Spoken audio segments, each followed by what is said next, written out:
Christophe Pichevich, c'était son co-scénariste et il était avocat. Et donc c'est lui qui lui avait proposé déjà les décalogues. Il disait qu'il adorait travailler avec Pichevich. Il parlait de leur vie, de leur famille, de tout ce qu'ils avaient vu, tout ce qu'ils avaient lu. Et puis Pichevich lui racontait tout ce qu'il voyait enfin, dans sa vie professionnelle et il essayait vraiment de s'en servir beaucoup. Ensuite, c'était Christophe qui écrivait, lui. Quand il a eu cette proposition à MK2 de faire donc un film avec Marine, eh bien, je pense que Pichevich, naturellement, a dû lui dire « mais voilà, il faut faire bleu, blanc, rouge ». Parce que c'est la France, parce que ça va questionner ces questions liberté, égalité, fraternité. Et que finalement, de la même façon qu'ils l'ont fait pour le décalogue, de se dire, alors prenons des situations qui sont très loin du compte pour pouvoir essayer de questionner dans ces situations-là, qu'est-ce qui reste de l'égalité, de la liberté, de la fraternité. Je suis sûre que s'ils faisaient ces films aujourd'hui, ce seraient encore des films bien différents. Mais c'est vrai que c'est une question qu'on pourrait se poser tout le temps. J'ai fait le film Rouge après la double vie de Véronique. Donc il m'avait dit qu'il allait écrire Rouge en pensant à moi. Quand il m'a fait lire le synopsis, quelque chose de 30 pages, j'avais dit mais pourquoi est-ce que Valentine elle reste comme ça avec le juge enfin, je voyais que Valentine était écrite vraiment comme une jeune femme, comme ça, qui idéalisait beaucoup de choses. Et je disais elle doit bien avoir une peine ou elle doit avoir bien quelque chose qui le... Et c'est comme ça ensuite il avait écrit par exemple toute cette histoire du frère de Valentine, et un échec en fait pour elle, en fait, quelque chose qu'elle vivait finalement pas bien, ou avec beaucoup de... Et je m'étais accrochée là-dessus, en fait, je m'étais vraiment mise sur cet échec, en fait, de cette jeune femme qui a un mec qui est loin, et qui, elle fait des études mais elle ne sait pas très bien quoi, et son frère, elle peut pas... Enfin, une vie comme ça où il n'y a pas de prise. Ce garçon qui a découvert que son père n'était pas son père, c'était votre petit ami ou votre frère? Mon frère. Quel âge a-t-il? Christophe, si moi je lui posais des questions, ça lui plaisait de ne pas répondre, en fait, il aimait bien. Par contre, il allait dire exactement si ce que je fais c'est juste ou pas. J'ai fait 2 films avec lui, j'ai eu cette chance-là. Et dans les 2 films, le plateau était très différent. Les chefs opérateurs étaient différents, soit avec Idziak ou Piotr Soboszyński. Et c'était deux façons de faire très différentes. Il avait une façon de mettre quand même assez vite à l'aise. Il avait un regard très profond, la façon dont il vous regardait changeait la façon dont on allait jouer. D'ailleurs, il disait qu'un metteur en scène ne pouvait jamais se mettre... à l'époque, il n'y avait pas encore les moniteurs comme aujourd'hui, mais il disait que ce serait impossible de se mettre derrière un moniteur. Un metteur en scène avait un pouvoir d'action au moment de la scène. Et c'est vrai que pendant que je jouais, il était très expressif. Il se mettait juste en dessous de la caméra, accroupi, en train de fumer, boire un café. Enfin, je sentais, comment dire, la concentration qu'il avait sur ce que j'allais faire. Et sa concentration, évidemment, influençait mon jeu. Je comprenais qu'il allait être très attentif à même une hésitation et à des petits gestes, à fermer les yeux, à avaler sa salive. Ces choses-là, pour lui, étaient des actions. On peut dire que sa caméra était vraiment un microscope, d'une certaine façon, et elle aimait beaucoup aussi saisir certains moments en gros plan, où il fallait en tout cas, pour l'acteur, être dans une certaine tension. Il aimait cette tension. D'ailleurs, les personnages ne parlent pas pour dire comment ça va, etc. Tout de suite, on rentre en disant vous avez aimé quelqu'un qui vous a trahi. Enfin, voilà, ça va tout de suite comme ça, dans quelque chose de... Est-ce qu'il y a quelqu'un que vous aimez? On se bouscule, on se dérange. Non. Et je crois que la façon dont il avait de regarder avait cette attention-là. Est-ce que vous avez aimé? Il était vraiment dans une certaine tension. Souvent, avant de commencer une scène, on pouvait répéter un peu. Et il me disait, mais plus tendu, hein, Irenko. Enfin, il avait vraiment, j'avais l'impression que ces films avaient vraiment comme un ressort tendu, et qu'entre les personnages, il y avait cette tension où chaque fois ils avançaient, chaque mot qui était dit était un effort pour déplacer les choses dans un sens ou dans un autre. Voilà, donc de son regard ou de sa présence, je sentais une grande attention, une attente aussi. Il n'était pas dans le jugement, il disait mais pourquoi est-ce qu'on fait ça alors? Plutôt que de réagir, il était vraiment dans cette question, d'ailleurs son cinéma pose la question chaque fois. Avant de le rencontrer, j'avais vu Brève histoire d'amour que j'avais adoré, j'avais vu Tu ne tueras point. Et c'est vrai que Tu ne tueras point vraiment pose la question pourquoi est-ce qu'il fait ça ou pourquoi est-ce qu'on fait ça, plutôt que de se poser ce n'est pas un cinéma qui va décrire l'attaque même, mais plutôt pourquoi est-ce qu'on agit de cette façon, pourquoi est-ce qu'on attaque de cette façon. Et on peut dire que cette question-là, ce questionnement-là, se trouve du coup dans le regard des protagonistes. Il attendait de moi que j'ai ce regard-là, qui questionne. Et en fait, c'était son regard à lui. C'était pas quelqu'un, en tout cas, qui parlait beaucoup de son cinéma aux acteurs. Je ne crois pas aux journalistes non plus, d'ailleurs. Il aimait finalement que le public lui-même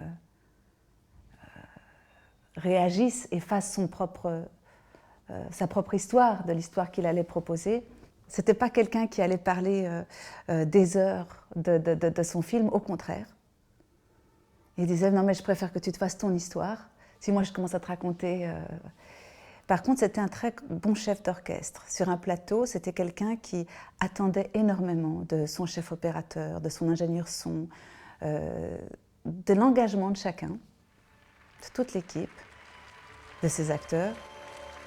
Ça m'a beaucoup bouleversée, évidemment, de faire ce cinéma. Puis j'ai eu l'impression que je faisais des personnages qui étaient empreints d'une maturité, en fait, qui était celle du réalisateur, en fait, qui était vraiment celle de Christophe, que j'empruntais dans mon jeu, en fait.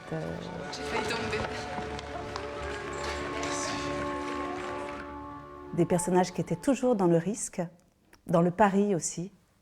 Comme je disais qu'il aimait beaucoup parier, par exemple, lancer une pièce, le hasard, enfin, toutes ces choses-là. Ces personnages font des paris toujours, comme Valentine qui fait son truc avec les cerises. Il y a des façons d'attendre toujours un appel, mais ensuite, ce sont des personnages qui risquent énormément. C'est ce qui fait l'histoire, évidemment. En tout cas, par exemple, pour le personnage de Valentine, elle renverse un chien, elle va le ramener donc à ce juge qui est joué merveilleusement bien par Jean-Louis Trintignant. Je suis désolée, je pense que j'ai écrasé votre chien. Et il est tellement désagréable avec elle qu'on se dit pourquoi est-ce qu'elle revient et qu'est-ce qui fait qu'elle revient et pourquoi elle revient. Donc c'était presque la question toujours pour moi à me poser en jouant Valentine. Pourquoi est-ce qu'elle revient? Et en fait, elle revient, et c'est toute l'histoire finalement. Ça s'appelle Fraternité et il fallait trouver deux personnes qui n'ont rien de semblable et qui ne devraient pas se rencontrer. Mais leur rencontre est un choc, elle n'est pas forcément agréable, mais elle vient toucher quelque chose qui les libère ou qui les soulage en fait. Même si c'est dans un endroit un peu dangereux, un endroit inconnu aussi, qu'ils n'avaient pas prévu. Je pense que l'un et l'autre se répondent et vont explorer finalement cette réponse que l'un peut avoir avec l'autre, même si c'est pour dire mais on peut avoir que pitié de vous.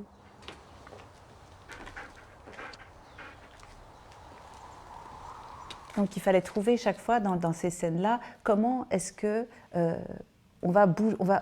comment est-ce qu'effectivement il va y avoir un impact d'un personnage à l'autre. Alors si on parle de Rouge, par exemple, ce qui était très différent pour la double vie de Véronique, mais c'était vraiment un duo entre Jean-Louis Trintignant et moi. Et Christophe, il était toujours sous la caméra, comme ça, et il regardait l'un, il regardait l'autre, il regardait l'un, et il regardait l'autre. Et on avait vraiment l'impression d'un ping-pong, d'un match de ping-pong, et qu'il allait choisir que ici c'est moi qui allais gagner, mais que là c'est Jean-Louis qui allait gagner. Enfin gagner, c'est marquer un point vers l'autre en fait, le déstabiliser ou au contraire le soulager, enfin faire quelque chose qui a une incidence sur la scène. Et il ne savait pas à l'avance en fait qu'est-ce qui allait se passer. Et pour lui, vraiment, Rouge c'était un dialogue.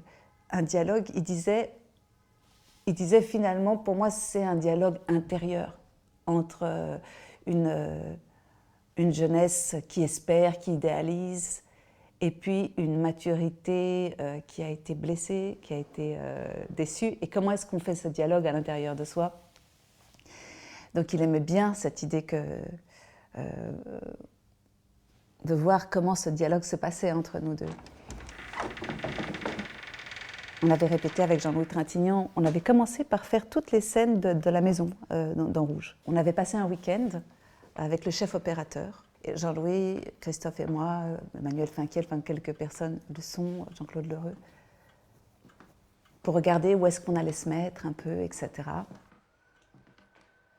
J'avais demandé à Jean-Louis, mais alors comment tu te prépares pour la scène? Parce que Jean-Louis, il a toujours ce charme d'être toujours imprévisible. Et je lui disais, parce que moi, quand je me prépare pour une scène, je pense d'où je viens, qu'est-ce que j'ai fait, etc. Et avec quoi j'arrive. Et lui me disait, moi, je pense à ce que je vais faire dans la scène, à tout le chemin que je vais faire dans la scène. Moi, je me disais, tiens, ce sont deux chemins. Et c'est vrai que Christophe, il donnait beaucoup d'indications, mais ce n'était jamais des indications psychologiques. C'était vraiment plus fort, plus doucement, hésite un peu, attends. En tout cas, je suis tombée sur ces notes où je parle de cette scène avec Jean-Louis Trintignant, où je lui dis « on ne peut avoir que pitié de vous ». Il se pique depuis longtemps. Et c'est vrai que dans ce moment-là, Valentine est très remontée contre le juge. Comment vous savez? C'était pas bien difficile à deviner. Et il m'avait dit « hésite un peu ». On ne peut avoir que de la pitié pour vous. L'hésitation faisait vraiment partie de l'indication de Christophe en général, c'est-à-dire qu'on ose des choses, on dit des choses graves ou un peu, comment dire, ou dérangeantes, mais on les dit avec une certaine hésitation. On ne peut avoir que pitié de vous. Enfin, c'est pas on n'assène pas, on risque quelque chose en se disant que peut-être si je dis ça, il va se passer quelque chose. Donc c'est une façon, je trouve que c'était une façon, c'est assez, comment dire, représentatif de la direction d'acteur de Christophe, je trouve. C'est une façon en tout cas pour moi, sur les rôles que j'ai faits avec lui, mais sur pas mal de rôles que j'ai vus aussi, où les personnages sont quand même dans une attente, ils cherchent à avoir prise sur leur partenaire, ils cherchent, ils ne savent pas comment le faire, ils vont dire des mots qui sont audacieux, mais avec cette hésitation-là, qui fait aussi toute la tension du film en fait, il risque quelque chose. Vous êtes venu? Quand on faisait cette scène avec Jean-Louis Trintignant après le théâtre, il me disait qu'il avait rêvé de moi, que j'avais 50 ans. Et je le regarde, il me disait non, mais il ne faut pas que ce soit. Il dit c'est pas une relation d'amour entre vous, c'est vraiment une relation de questionnement. Et je disais ah bon, mais enfin quand même. Enfin, il me disait non, non, vraiment. Qui êtes-vous? Un juge à la retraite. J'ai l'impression qu'il se passe quelque chose d'important autour de moi. Et ça me fait peur. Il repositionnait toujours les choses là où il les voulait. Il ajoutait de la tension là où il n'y en avait pas assez. Ensuite, chacun faisait un peu son histoire, quoi. Comme ça, c'est muet. Christophe disait que dans ses films, parfois, il commençait par le cœur du film, ce qui était le cas, et ensuite, il faisait toute la périphérie, ou soit, parfois, il commençait par la périphérie, et ensuite, il faisait le cœur du film. Il disait, je ne sais pas ce qui est mieux, finalement, de temps en temps, je fais l'un, de temps en temps, je fais l'autre. C'est vrai que c'est différent. Là, on commençait vraiment par le dur, puisque toutes ces scènes avec le juge, elles étaient vraiment dans un affrontement très fort et intense, et il fallait que ce le soit. Il fallait se provoquer.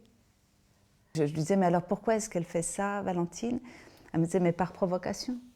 Alors, provocation, pour lui, ça pouvait être une indication. Pour lui, je crois qu'il faisait un cinéma qui provoquait la question. Chaque situation de ses films était une provocation entre les personnages, une provocation pour le spectateur. Il aimait organiser les choses, il aimait les mettre en scène. Et dans plusieurs de ses films, on sent qu'il y a un personnage qui essaye d'organiser les choses, qui pourrait être le réalisateur, qui pourrait être lui, qui pourrait être le faiseur d'histoire, qui pourrait être le faiseur d'histoire là-haut. Quelque chose qui tient les cordes en tout cas et qui se joue de nous ou qui nous fait des signes. Dans des décalogues, on le voit, la façon dont certains organise la rencontre, ou la façon dont les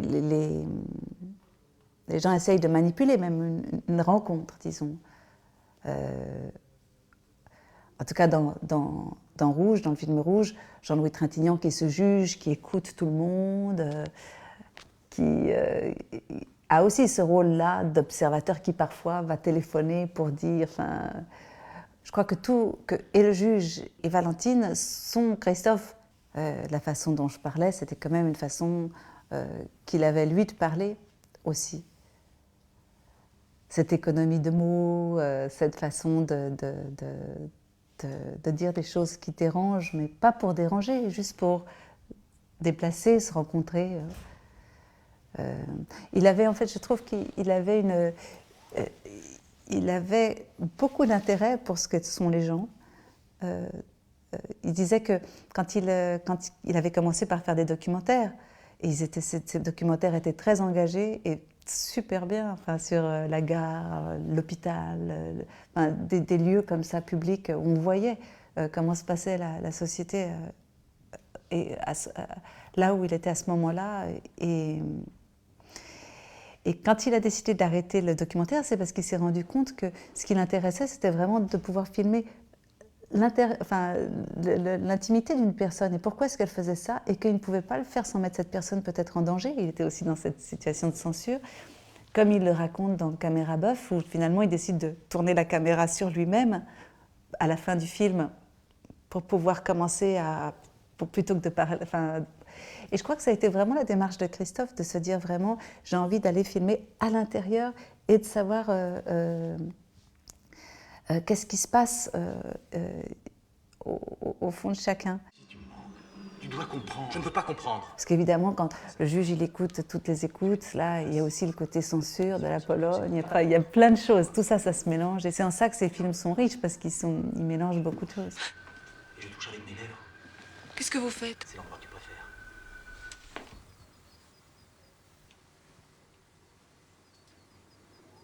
J'espionne. Il avait 35 ans, Piotr Woszynski, quand il a fait le film, et vraiment, il y avait vraiment un travail sur la lumière énorme. Il s'est beaucoup investi, il discutait tous les soirs de plans. C'est lui qui avait eu cette idée que la publicité du chewing-gum soit la même que la dernière image avec la couverture.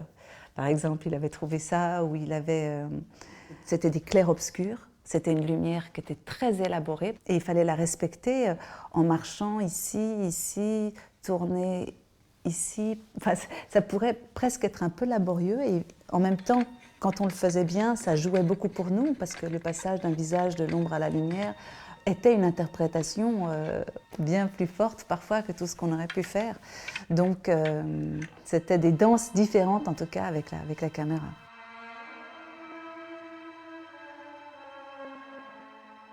On ne faisait pas beaucoup de prises, ça c'était aussi une chose, on faisait 1, 2, parfois 3 prises, c'est tout. On faisait beaucoup d'angles par contre. Le rouge, bien sûr c'est une thématique, ensuite il y a le sang, puisqu'il y a le chien qui est blessé, pour commencer. Et puis finalement, il y a toutes les blessures, celle du juge, et puis celle de Valentine, et puis avec son frère, et puis ensuite il y a ce rouge de l'amitié, on peut dire alors. Enfin, ou en tout cas d'une certaine fraternité, c'est vrai. Il avait annoncé, avant le Festival de Cannes, que Rouge serait son dernier film. Alors il ne l'a pas annoncé avant de tourner le film Rouge, d'ailleurs ça aurait été un peu quelque chose, ça aurait été vraiment... c'est pas quelque chose qu'il a anticipé, c'est ça que je veux dire. On a fait le film Rouge, et puis il devait faire certainement d'autres choses, mais il disait qu'il était fatigué. Mais il s'était tué à la tâche aussi, il a énormément travaillé.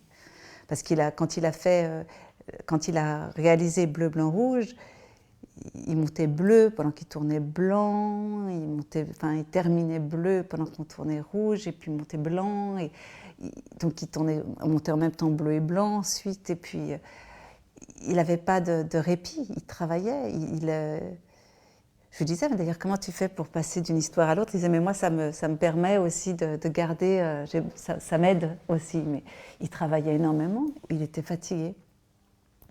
Ce qui fait qu'ensuite il a présenté effectivement le film bleu, puis blanc, il montait rouge, puis ensuite quand il est arrivé pour présenter le film rouge, il a dit ce sera mon dernier film. Il disait mais je peux plus, j'ai plus la force d'aller sur un plateau. Et là je pense que c'est vraiment, il avait vraiment des problèmes il était, je pense, très fatigué et très essoufflé. Alors certains ont dit « oh c'est une posture » et c'était tellement pas juste en fait. Il était même tellement étonné parce qu'il avait juste dit ça. Il se disait qu'il allait peut-être continuer en écrivant et en offrant ses scénarios pour des jeunes réalisateurs. C'est un projet qu'il avait voulu faire pour le Décalogue. Au début, le Décalogue, ça devait être tourné par d'autres réalisateurs. Puis finalement, il les a tournés. Et donc là, il se préparait de nouveau à écrire parce qu'il disait « j'aime bien écrire ». J'aime l'écriture, j'aime le montage. J'ai dit, mais d'aller sur un plateau, enfin, il se sentait, tout simplement, il était très fatigué. Et pour cause. C'est pas facile de revoir ces films. C'est pas facile aussi, par exemple, j'ai chez moi des cartoons photos, c'est pas toujours facile de les regarder. Enfin, en général, c'est pas facile d'aller. C'est beaucoup d'émotions. Et puis, c'est une émotion qu'on a donnée et qu'on est heureux que d'autres vivent et qu'on est heureux de faire partager, ça ouais, de le faire partager, d'en parler. Mais ouais, c'est aussi une nécessité d'être dans le présent, c'est une nécessité d'être... en général, voilà, c'est vrai que je suis vraiment pas... Vous savez, il y a beaucoup de comédiens qui ne se regardent pas, alors on le regarde au moment, et puis... mais ensuite, ce qui compte, c'est... Enfin voilà, ces films-là, ils sont dans ma peau, enfin, ils sont là, ils sont dans ma vie. Ils m'ont traversée d'une façon forte et je crois que je les porte encore. Mais je suis heureuse que d'autres plutôt les regardent. Voilà.